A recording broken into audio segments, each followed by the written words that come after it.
Welcome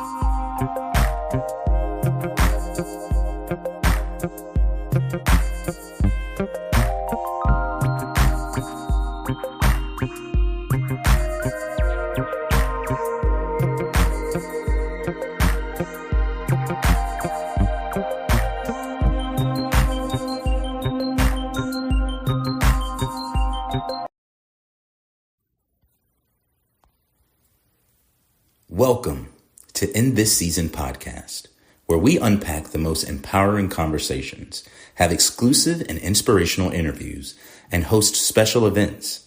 Join Tammy, some call her Butterfly, and explore life's purpose by learning how to embrace each season of your life with confidence, strength, and purpose. Whether you're blooming in the spring, or shining in the summer, or embracing change in the fall, or gracefully hibernating in the winter, get ready to be inspired.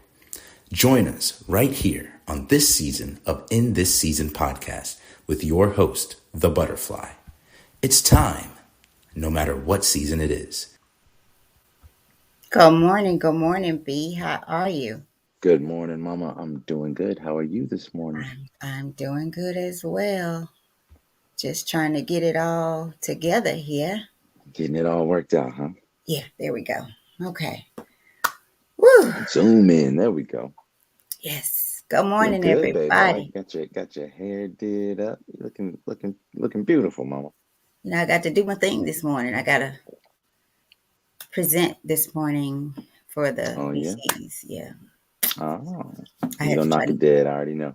Get it together and try to look decent this morning. I know that's right. You know, Welcome, you be everybody. keeping us here to 9 o'clock, so I got to be ready so I can go. I got to be ready so I can go out the door. Mama say one more thing. She let two more things after. But I say it because you say something that make me have to say it. All right, well, I'm going to shut up today. Welcome, everybody. How are y'all doing? And welcome to the In This Season podcast with your beautiful host, the Butterfly, and me, her son. She says it's the powerful duo. What's this?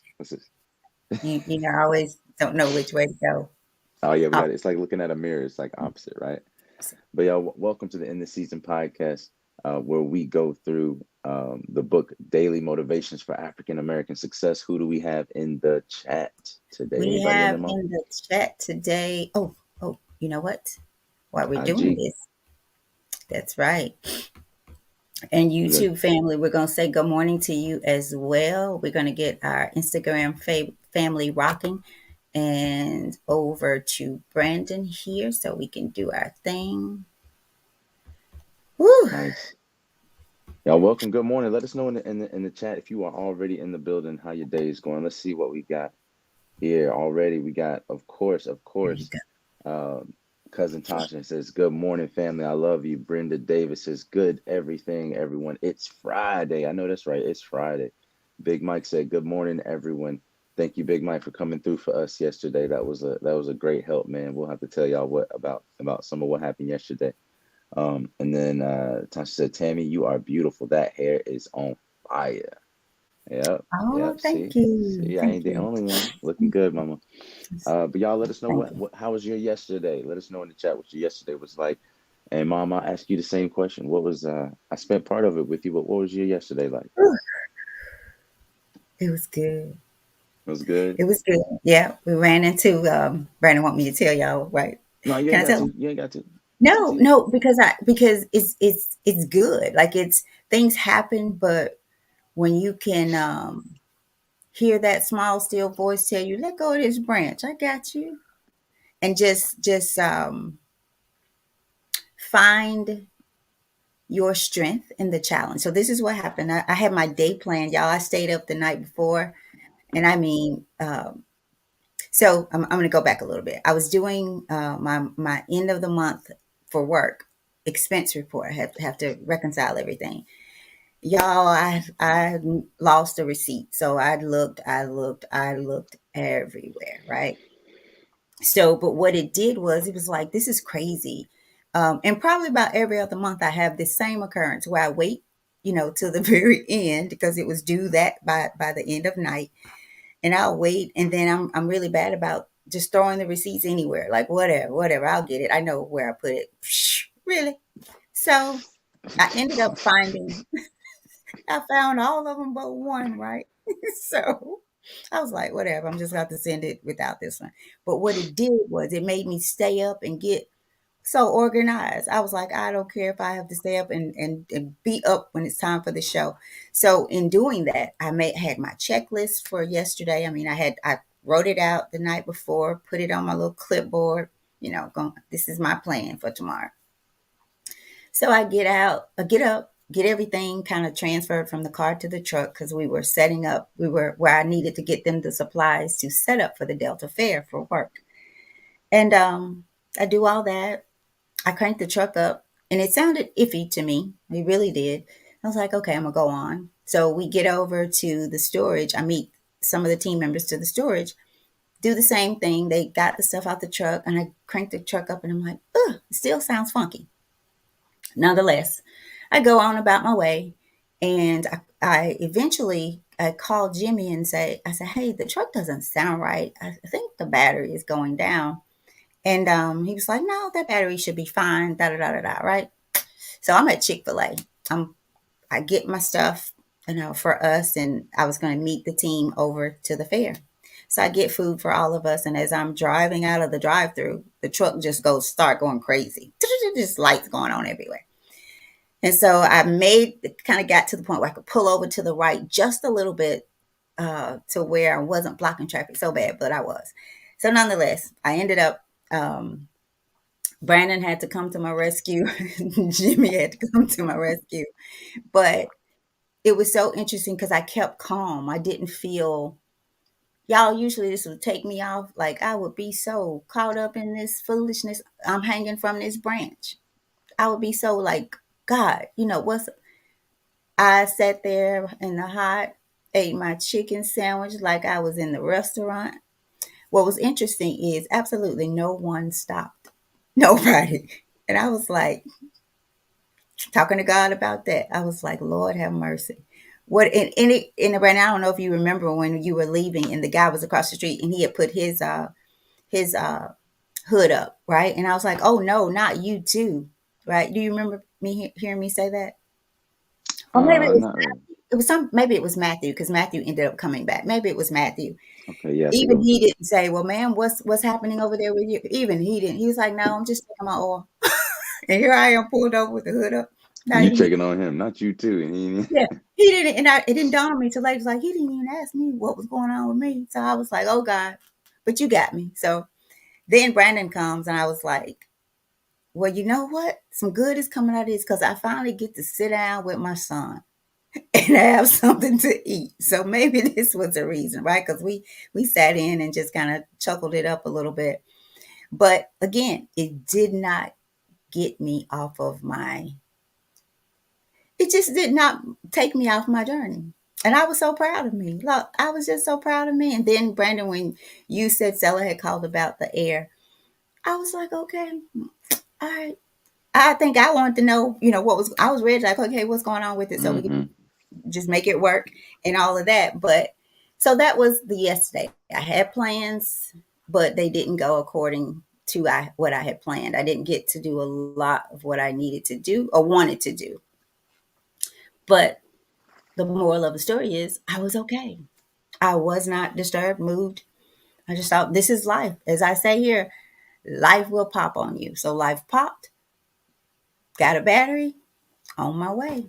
Didn't get home Yeah. till like 6:45 last night. High speed chase. I don't know if I got caught up in a high speed chase, like police flying to get this guy. And I wonder if they got him. I should have watched the news. But I mean, they were rolling to the point. I looked up in my rearview mirror on the interstate, and all I just saw was cars coming really, really fast. A car, and then the police, of course. So it was interesting, but God, y'all, and but for transformation. I will say this, you guys, yesterday was a healing process for me. So that other thing that happened the day before that I talked about yesterday, so much good came from it. So much. I feel a little bit lighter today. And I have not addressed it in the sense that I probably will, but I did address it in another way. I did address it by addressing someone else who was also affected by it, probably more so Mm, than me. mm-hmm.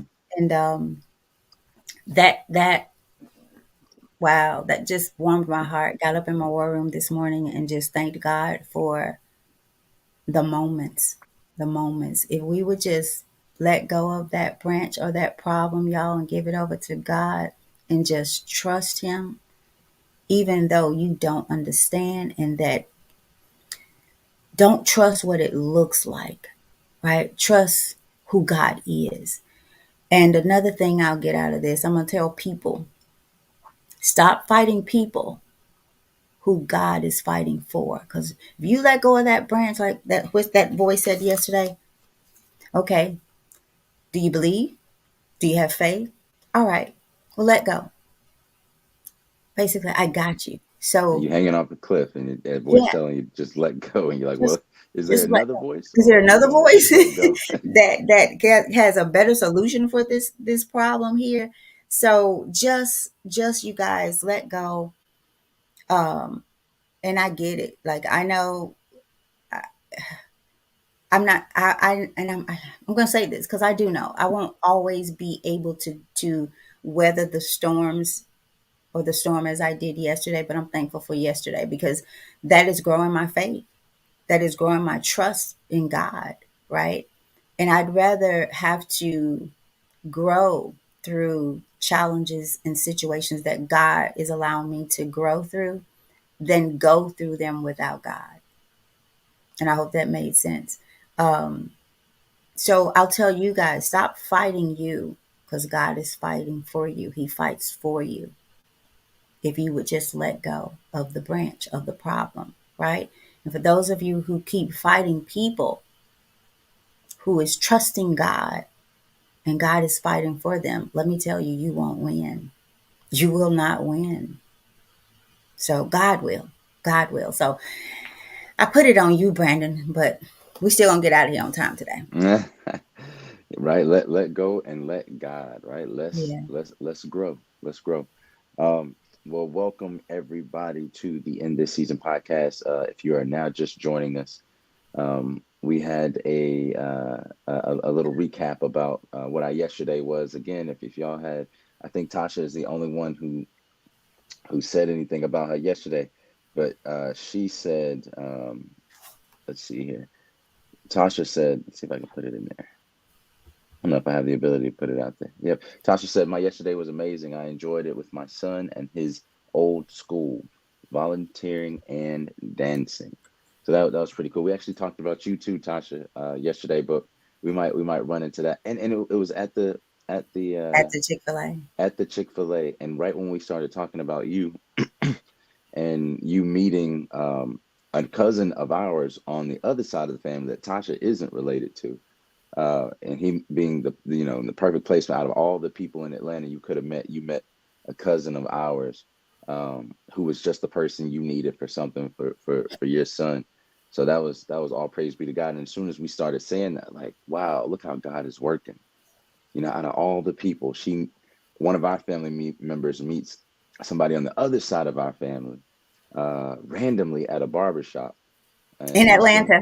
in Atlanta, and so as soon as we started talking about it, I think I said something like, like, look at God, and as soon as we said that, kid you not, it started raining. I Just mean, like it had for no reason. It's been dry here in Memphis for days and days and days. All my plants, poor babies, is just they're just dry, right? And all of a sudden, there was a cloud right over Chick-fil-A, just over Chick-fil-A. You can see the rest of the area, the surrounding area, still being sunny, and it just rained. And I was telling mom that in my faith, rain is a sign of mercy, the mercy of God coming down, and because it's a mercy to water all of these plants, to give water to all the animals. It's a huge mercy. So your supplications or your prayers to God are. It says we believe that your prayers to God are even more accepted during the times of rain, right? And so much so, it was such a kind of a spontaneous event that there was a guy doing DoorDash that came inside, right? You remember this moment? He came Yeah. inside and it was just sunny. And I think he just came in to use the restroom. Hmm. And by the time he comes in, uses the restroom, comes out, he came out of the restroom and he said, he kind of loud in front of everybody, "Oh my God." And he looked and he was like, "Was I in there that long?" And of course, ain't nobody keeping up with you going in and out of the bathroom, but like he's like, "Was I in there that long?" And I saw him go in, and it was literally less than 2 minutes. And he was like, "When I came in here, it was just blazing hot and sunny outside, and now it's raining." So just that quick. So we saw it as a sign, and as a confirmation that everything was okay. And sometimes you got to look for those things. You have to expect God to show up in those places and spaces, to give you that confirmation. But you have to look for the signs. The signs are everywhere. But if your eyes aren't open, if your spiritual eyes aren't open, if you could have seen that same rain and thought, "Oh dang, I didn't bring an umbrella." You could have seen that same rain and thought, "Oh man, what if now I got to drive through." People drive crazy on when it starts to rain. You could have said all these negative things, but I'm going most to of get it would have wet, just, right, I'm gonna probably. get wet. Like Yeah. water, like you ain't 70, 80% water. um Most of those things we would have made up in our heads, right? But if you're God conscious, then you can recognize the beauty, you can recognize the mercy, right? You can recognize the opportunity in the rain, right? And see the confirmation of everything that you've been going through, and these inklings and intuition that you have about, is God there? Is God in this too? Um, do you are you paying attention to us, God? And of course, we know that God is all knowing, all seeing, and so it's just a beautiful moment of confirmation. But you gotta have your eyes open. You gotta be able to look. I could have not looked out the window, Mm. right? Could have not said anything.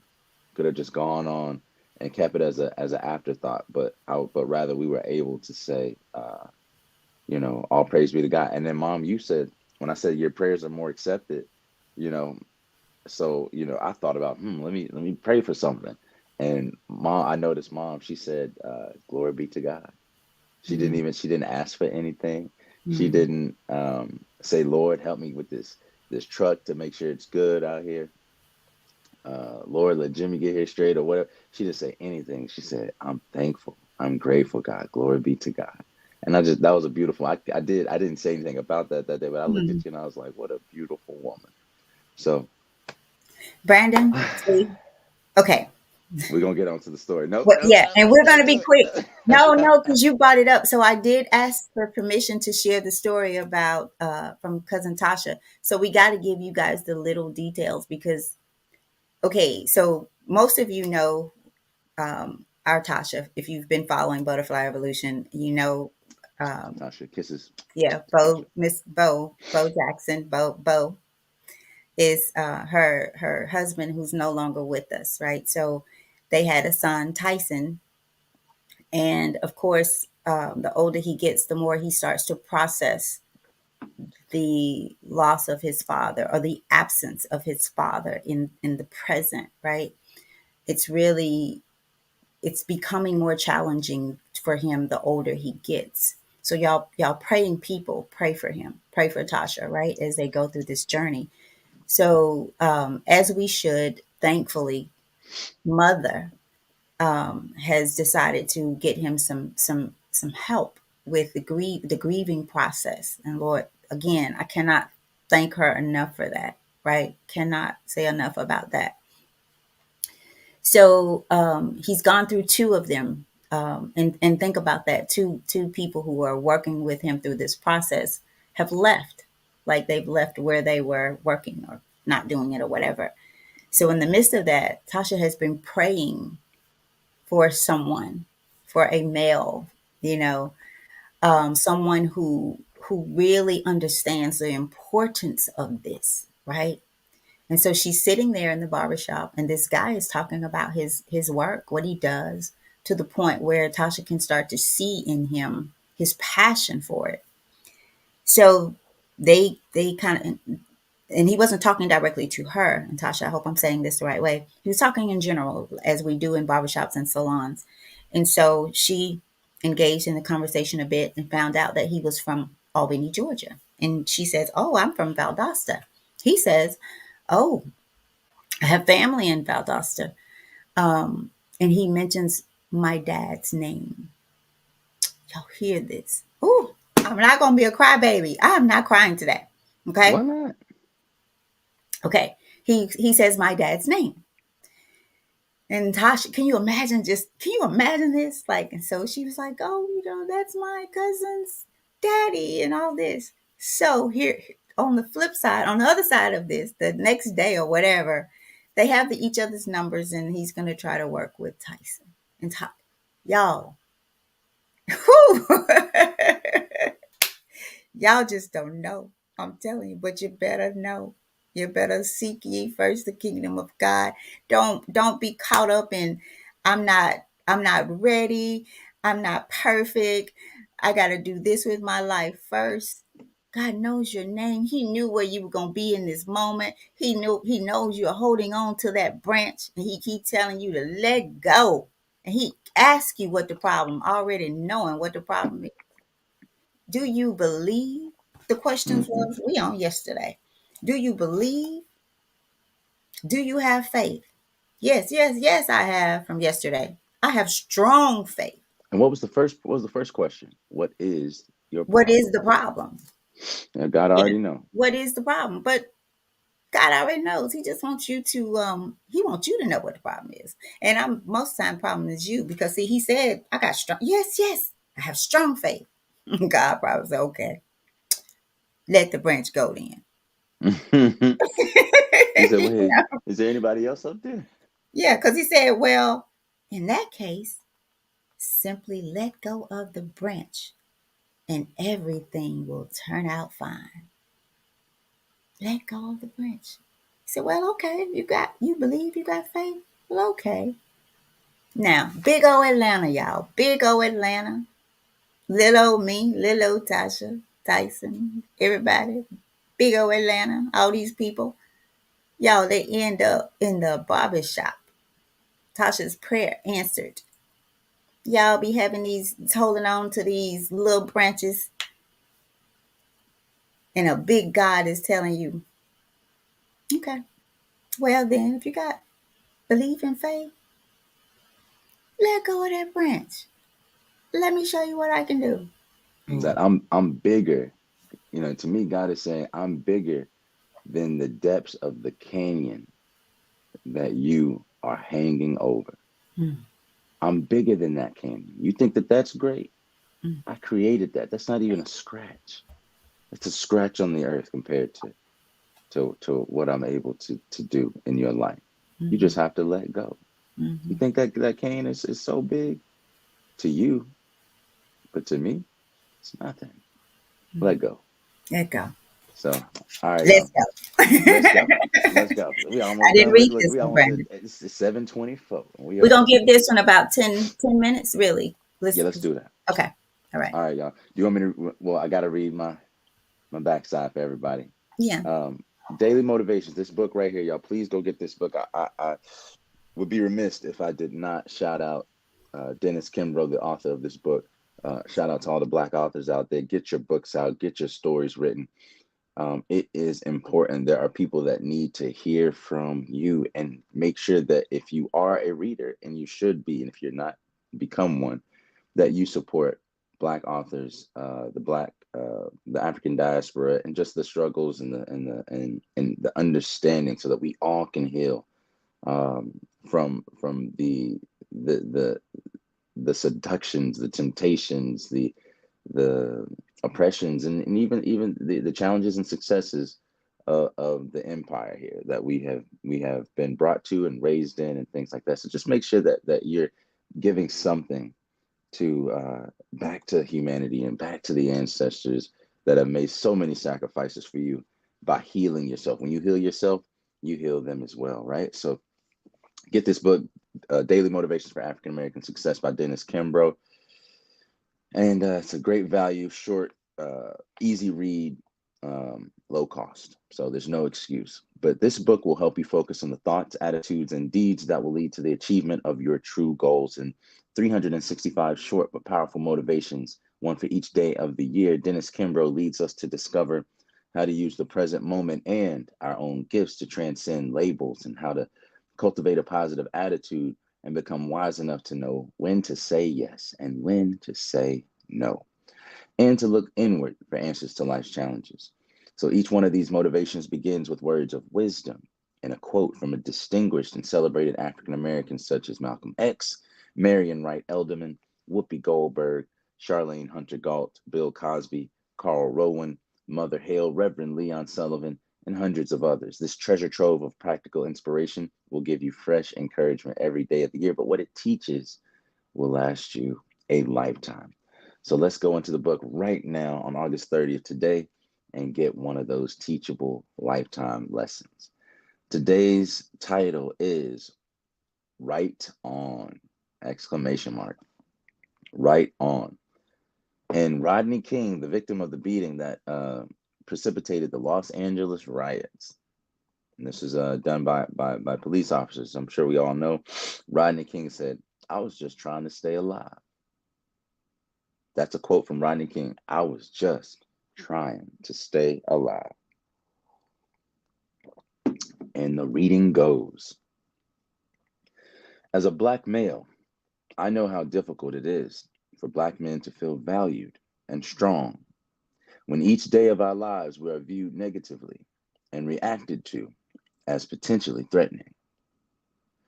I know that life for Black men in America continues to be a perilous ordeal. Trying to stay afloat in a less than sympathetic society can be life stunting, mentally and spiritually crippling. But there is hope, and there is an answer. The greatest gift we can give to the Black male is to encourage him, affirm his presence, and help him if he needs to right his life. A young business executive took some work home to complete for an important meeting the next day. Every few minutes, his small son would interrupt his train of thought. After several such interruptions, the young executive spotted the evening paper with a map of the world on it. He took the map, tore it into a number of pieces, and told his son to put the map back together again. He figured this would keep his son busy. However, in a few minutes, the boy excitedly told his dad that he had completed the task. His father was astonished and asked the boy how he had done it in such short order. The boy replied, "There is a picture of a man on the other side, so I just turned the paper over and put the man together. When I got the man right, the world was right." When we help our men, quote, get it right, Black America will be right. We need to be enthusiastic about the hopes and aspirations of our males. We must encourage them and show them that we believe in their ability and power. Our future is not at the mercy of outside conditions. Our destiny lies within us. Let's help our Black men get it right. And our affirmation and inspiration at the bottom of the page here says, when I see a young brother on the streets, I will affirm his presence. I will smile and say, how are you doing, brother? We need you. Let's say that again. When I see a young brother on the streets, I will affirm his presence. I will smile and say, how you doing, brother? We need you. Over to you, Mom. What you think about this? You on mute, you know that, right? Sorry. No, it's good. I know you be I getting love into it. I love it. I love it. We've been talking about this, you guys. We got the documentary coming up that to me is just what this now it's about family, right? Irreplaceable. But if you've not heard me say, you're gonna say it, hear me say it today. I always think that God is just funny in this area. Like We have babies, women. We house them, we have them, right? But it's something about the father, the man, right? Especially, not just with, for sure, with our young men. There's an affirming that comes from a father, the father's presence that comes to a young boy. Yesterday, I was reminded, Brandon, and I don't know if you remember this. We were doing and I thought about this yesterday because of the day before what I had experienced and gone through. 7:31. I thought about this young man. You remember we were doing the Gandhi King Youth Conference, right? Mm-hmm. And there was a young man. We were doing the circle, and there was a young man. I had asked a question for the kids to answer, right?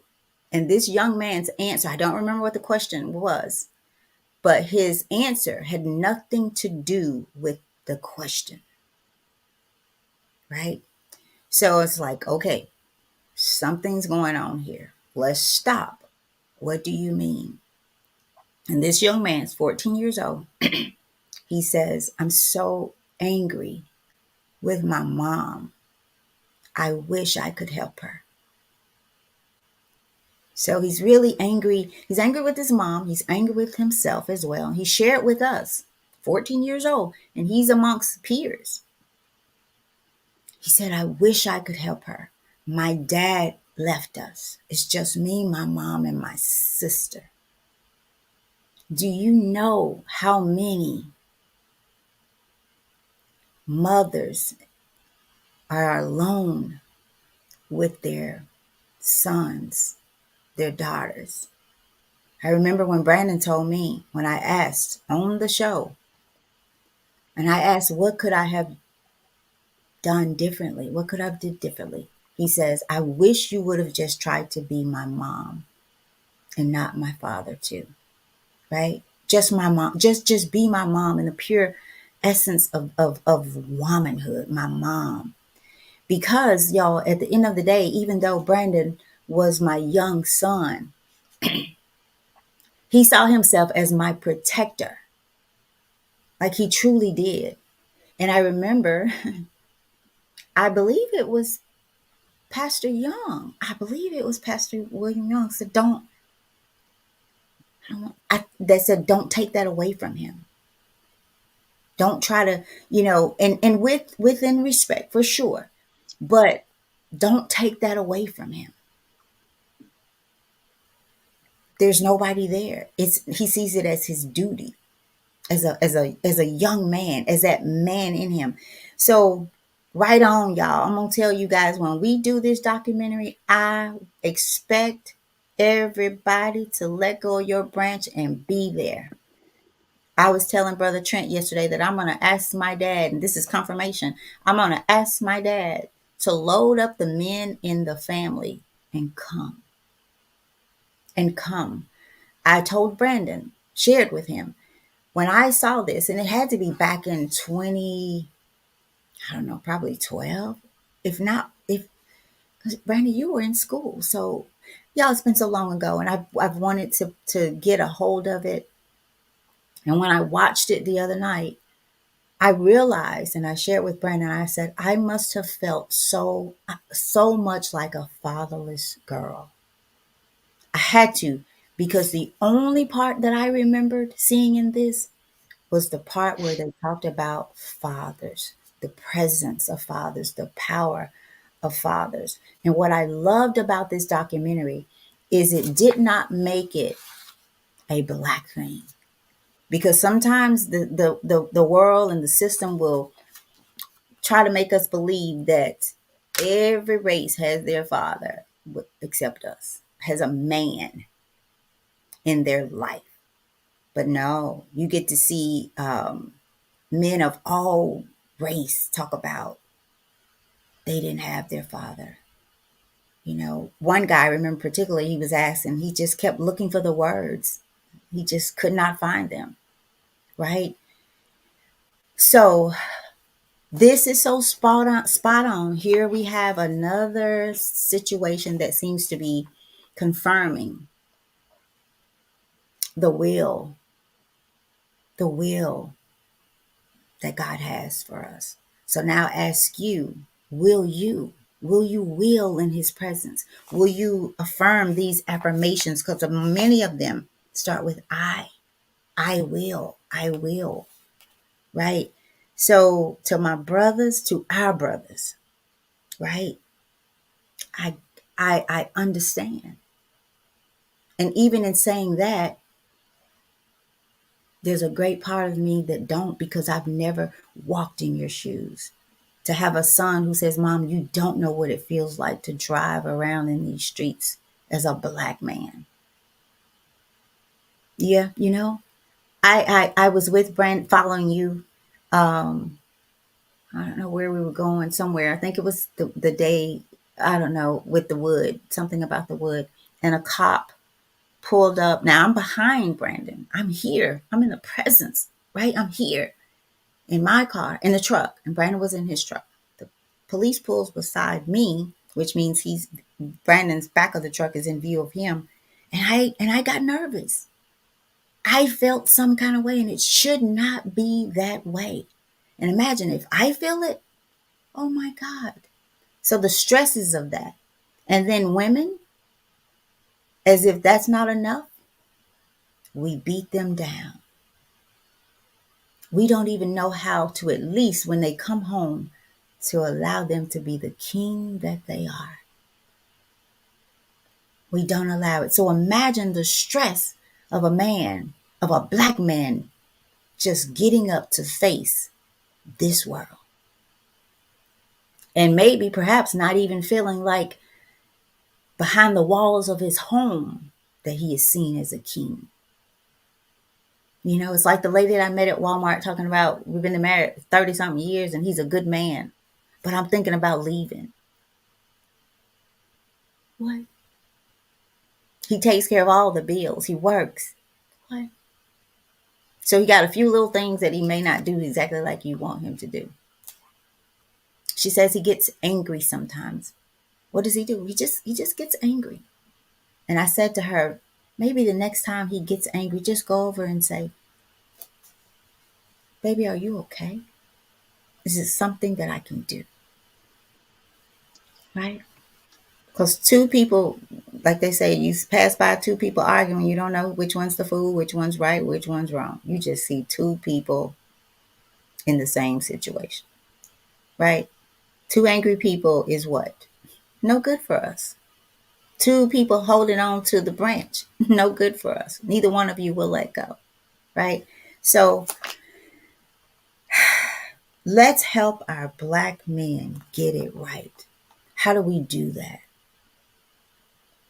Black men, how do we do that? What do you need from us?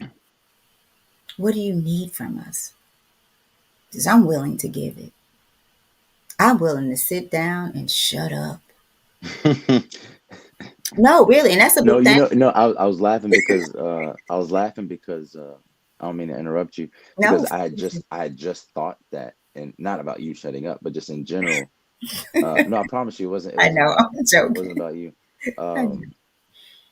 But I thought about just giving black men the space, to the emotional space Process. to to, to even to speak, right? Mm, Like one thing that I noticed is like when black men, I mean, this happened to me very recently.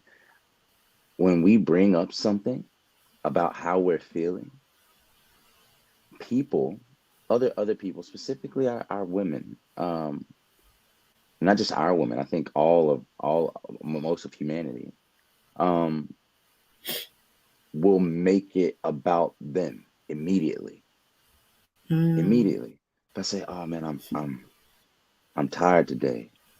I'm struggling." Well, you know, I'm struggling too. And then it's like I was about to open up to you. I was about to express myself to you, but you didn't give me the space because I'm seen as I don't experience pain. I don't experience discomfort. The same way that when the black woman goes into the hospital and they say on a scale of 1 to 10, how bad is your pain? And she says, oh, it's a 8. They put down, it's a 5. They don't believe you in some way. And so when that happens, we shut down like, you know what? You don't give a damn. You don't really know. You don't really give a damn.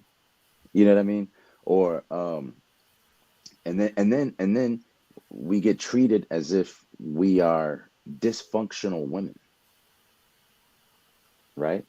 Does that make sense? We Say get that treated, again. men get treated, especially black men, they treat it as far as like prescribed. And I don't mean just as far as a medicine, but I mean like uh for example, if something happens, they'll say, oh well, you need to uh uh be more like for example, if men process things differently emotionally than maybe a woman does, right? Specifically like black men and anything that we're going through. And they'll say, well, you need to be more nurturing or more this or tell us exactly what's going on. But then when we do, it's shut down like, oh no, you're a man. You're supposed to be strong. You're supposed to be this, supposed to be that, right? And then so we get that, but then we're treated on one set like you should be more this. And then once we do it, it's like, no, you're supposed to be that. So there is no space for our existence outside of our physicality. You see what I'm saying? There's no space to just be, hey, I have this going on, or like when we're asked, how are you doing today? I catch this all the time. They're like, how are you? How are you doing today? And we'll be like, oh man, really? Okay. This is how I'm doing. But really that person asked so they can tell us how they're doing, especially if it's a woman. Mm. And I've just noticed that like they're really asking so that they can say something that they need in order to be fulfilled by our ability to give provision or to give protection or to give it's always something drawing out, but it's not what you see. And I'm not saying that this is that men are a monolith. I also believe that women in many situations get drawn upon for different things, especially in like a household and things like that. But you can see though you can definitely see those things, right? It's like outside of the house we do a lot of work that no one sees, especially as a black man, like you said, like the the even my wife says it, like I come home, like even after training and stuff like that, or when I come home, there's so much that I'm processing. There's adrenaline rushes that happen when police, pull up next to you, then they slow down, then get behind you. They checking your tags. They pulled up to see who you were. They slow down, get behind you. They're checking your tags to see if there's anything they can find, and you know, and you sense this. Like we're not stupid. Like we're conscious human beings. We're intuitive, right? We're creatives. Um, and so to go through all of that just to get in the car to go where we got to go to work, right? And then to get there and have to deal with those same types of predilections or those same generalizations or um, those same kind of assumptions of your character, and then to come home, right? And then you have to come home and deal with whatever is at home. It is exhausting, right? So then you have to come home and still be everything and more after being drained all day in a sense, right? Mm. And then like if black men have and that's why I think a lot of men in general, I'm not just speaking about black men, but maybe more uh acutely in black men, when we find hobbies or if we find an escape, we will drill down into that because we're not getting it in the other spaces that we exist. So that's why there might be so much put on that football game or that hanging out Mm. with the guys or going to the gym, or there's so much put in that space because I kid you not, when we're there, there's a one of my friends, mom, the guy that I was telling you that is gonna call you here soon. Mhm. His wife came to our practice and she was sitting down and she heard some of our conversations. And we didn't know that she was sitting back there on the other side of the wall. And she was listening to our conversations after practice, after we're drenched in sweat and beat each other down and up.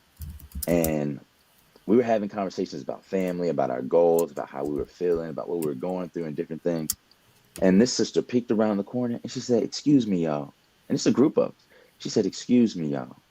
I don't mean to interrupt y'all conversation, but I've heard y'all talking." And she said, "Y'all are dope as Fuck." She said, "Y'all are dope as Fuck." Oh, wow. And we looked at her like, and we're like, "What do you mean?" She's like, "Just hearing y'all talk to each other and be there for each other and talk about your goals." And everybody said something about their family, about wanting to be there for their mom or for their kids or going back to this and what their goals were. And it was all black men by majority, you know? And so to hear, and she was looking at us like, where is this type of interaction and conversation and I guess emotional support or cognitive support, intellectual support, right? And space. She found an oasis of humanity in a sense, right? And that space was a space for us to I won't say regain our humanity because we always have it, but to express our humanity and to show it in a way to where it isn't trivialized, it isn't minimized, or it isn't relegated to um, a certain aspect, but in the full breadth and the full spectrum of our humanity, we were able to express it because not only were we all coming from the same kind of place, but we shed all of our we shed all of our shells, and the hardship that we had brought into the gym. We shed it there with our sweat. We shed it there with our blood.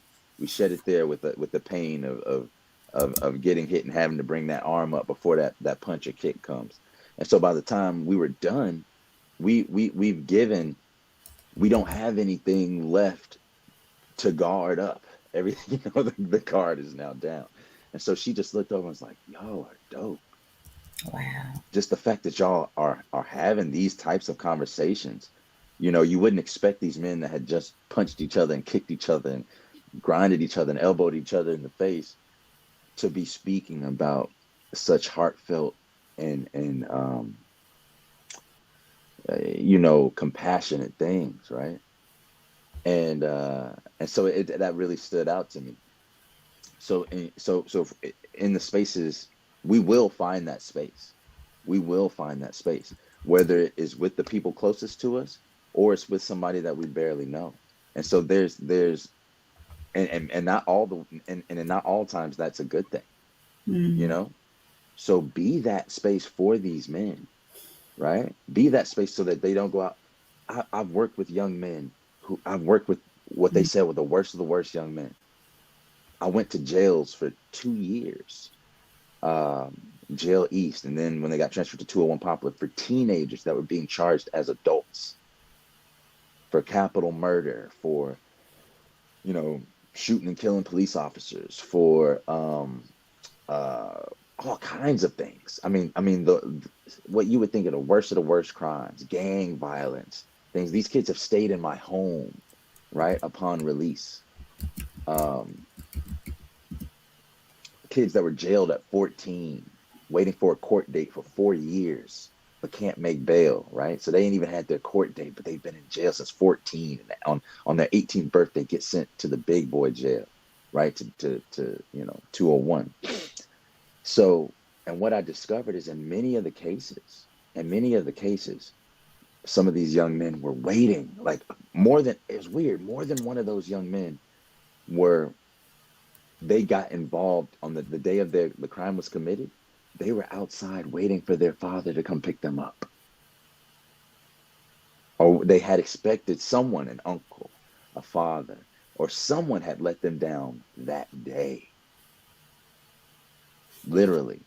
And many of the ones that joined gangs, and I know we got to get out of here soon, had joined gangs, right?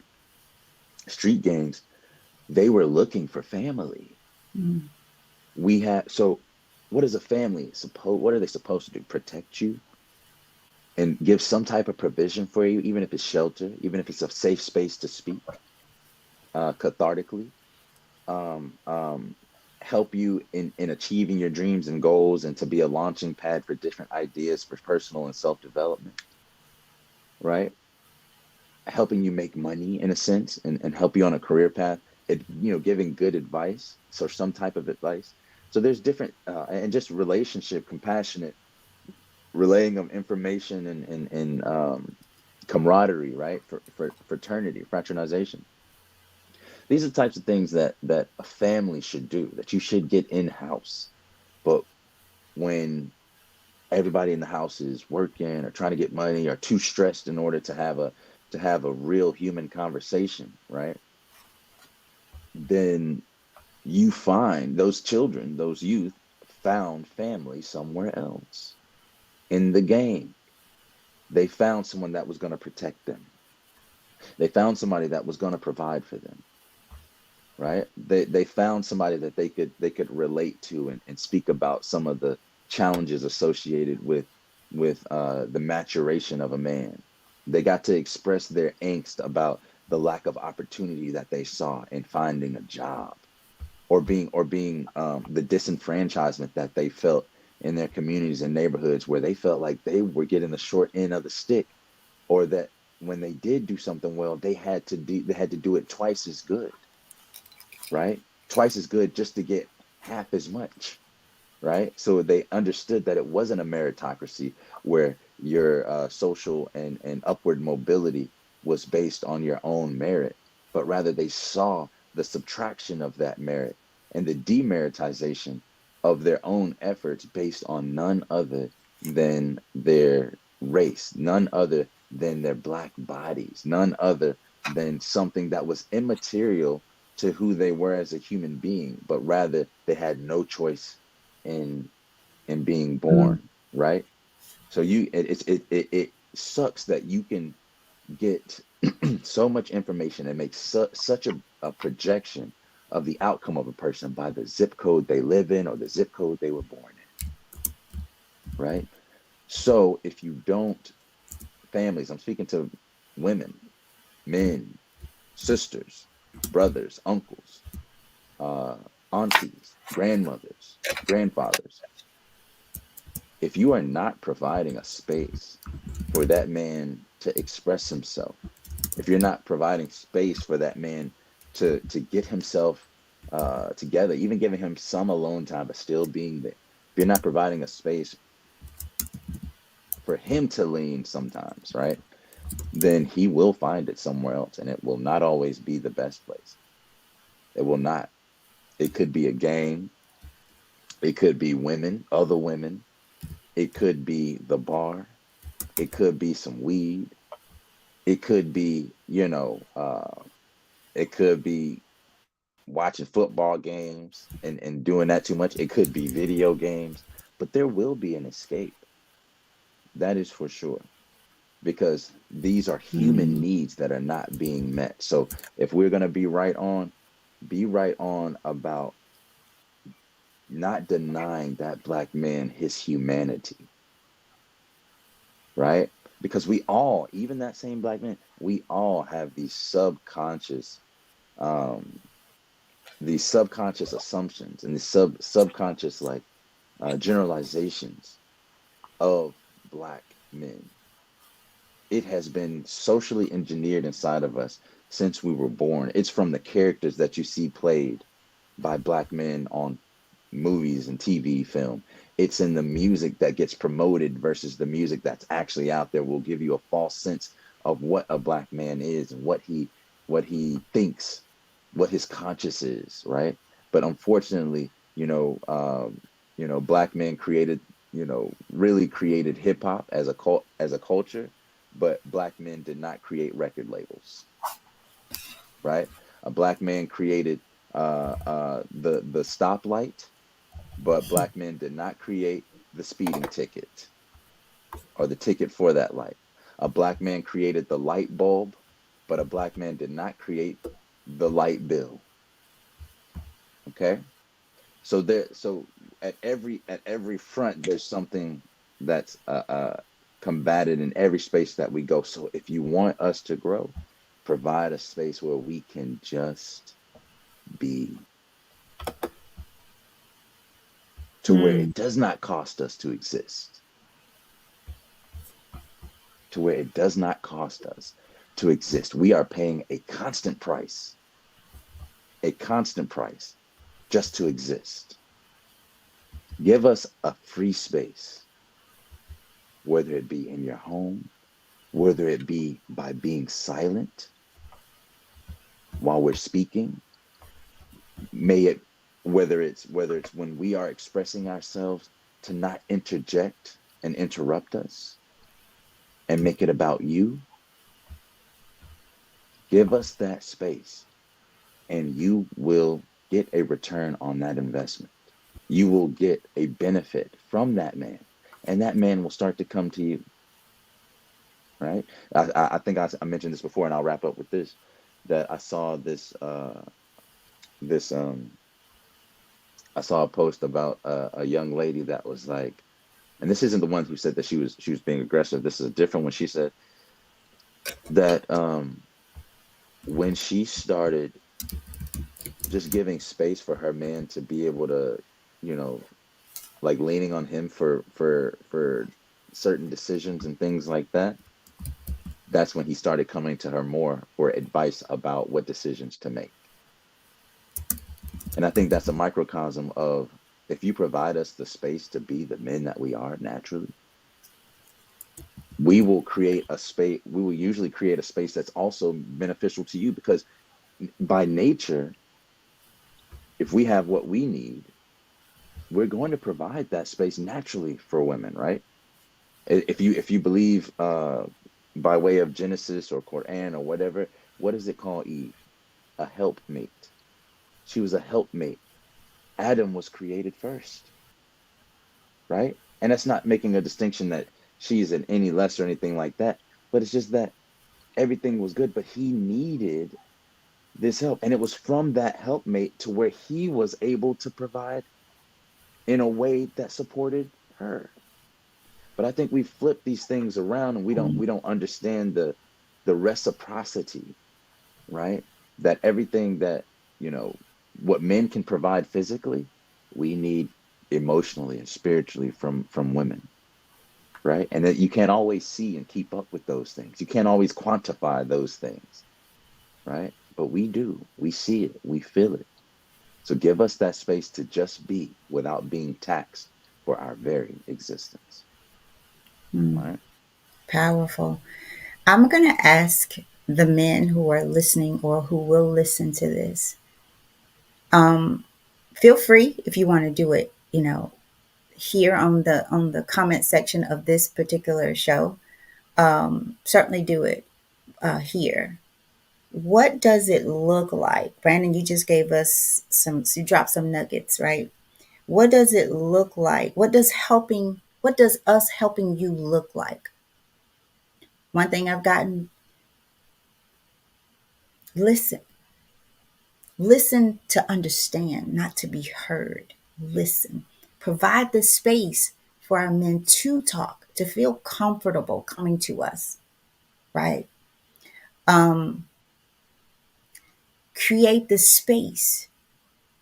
Men are looking for peace, especially black men. So, Ben, as you was talking about, you're gonna find it somewhere. You're gonna find that place to escape somewhere, right? Um, and ladies, these ladies will be that space temporarily. Because then, maybe that's why some men will keep going and going and going to the next one, to the next one. Because for a moment, they have a little peace. They have this woman who is catering. And I'm not saying that in a bad way, who is allowing them to be the king or feel like they're the king. They're affirming him. And typically, and it's sad to say, it's typically temporary, because the representative leaves. And then the guy goes to find a bit more peace somewhere else because he'd rather have it just for a moment than not at all, right? So I'll end with this. And y'all, please, if you don't want to post a comment here, message me, call me and give it to me. I don't care. But I'd like to have it. Maybe we can incorporate some of these things into the documentary that we're going to be doing. I'm going to leave going right back to the book. It says, I know that the life for Black men in America continues to be, yeah, Brandon, this is yeah, an ordeal. Trying to stay afloat in a less than sympathetic society can be life stunting, mentally and spiritually crippling. But there is hope and there is an answer. The greatest gift we can give the Black male is to encourage him, affirm his presence, and help him if he needs to write his life. How does that look? How do we help you men write your life? And that's RIGHT. Let's help. And then it goes down. Let's help our Black men get it right. There is that word again, right? If he needs to write RIGHT his life. And then at the bottom it says, let's help our Black men get it RIGHT. So when you see, it says, when I see a young brother on the streets, men and women, right? I will affirm his presence. I will smile and say, how are you doing, my brother? We need you.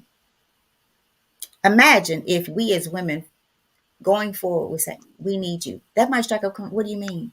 I've been saying this for days now. Man, we need our men. Man, we need our men. We need y'all. So ladies, if we need them, let's create that space so that they know we need them. Because if they show up and they feel like, oh, yeah, you got this. You can do all this okay. See, that's why a man will leave a woman with everything for a woman that seems like has nothing. But what she does have is a need for him. A need for him.